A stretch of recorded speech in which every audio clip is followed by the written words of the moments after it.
High বন্ধুরা, তোমরা কেমন আছো? আশা করি তোমরা সকলেই ভালো আছো। তো আমিও ভালো আছি। তো এই দেখো, বিয়ে আশীর্বাদ বৌবাদ সবই শেষ হলো, তারপরে চলে এসলো জামাই আজকে আড়াই ওলাতে।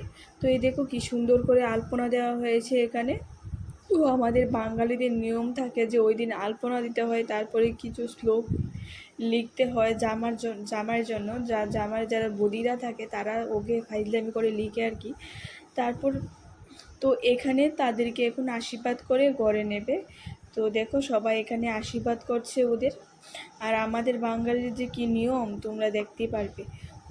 আমাদের বাঙালিদের নিয়ম দেখলে অনেকে বলবে যে এই কি নিয়ম, আসলে আমাদের বাঙালিদের নিয়ম একটু বেশিই থাকে তাই। তো তোমরা দেখতে থাকো পুরো ভিডিওটা, আশা করি ভালো লাগবে। তো এই নিয়মটা কাদের বাড়িতে আছে অবশ্যই এটা কমেন্টে জানাবে। জামাই কিন্তু 2টা আঙ্গুল দিয়ে এই বানটি খুলছে। তারপর চলে আসলো পরের দিন। এটা সবাই এখানে রং টং খেলছে। তো এই দেখো, জামাই বলছে প্রথমে যে রং খেলবে না, তারপরে দেখো কি রং খেলার চোট হয়েছে এখানে।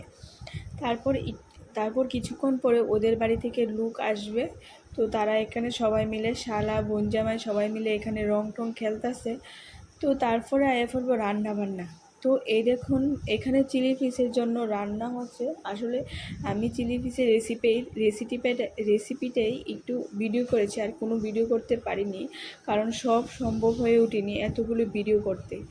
আর এই যে মাসিমণি আমাদের বাড়িতে যে কোনো অনুষ্ঠান হোক না কেন উনি রান্না করে, ওনার রান্নাগুলি কিন্তু খুব ভালো।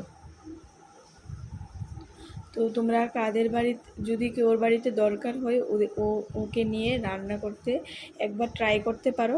ওর ওর রান্নাগুলি খুবই ভালো, এই মাসিমণিটার রান্নাগুলি খুবই ভালো। তো এই দেখো এখানে সব রেসিপি আছে।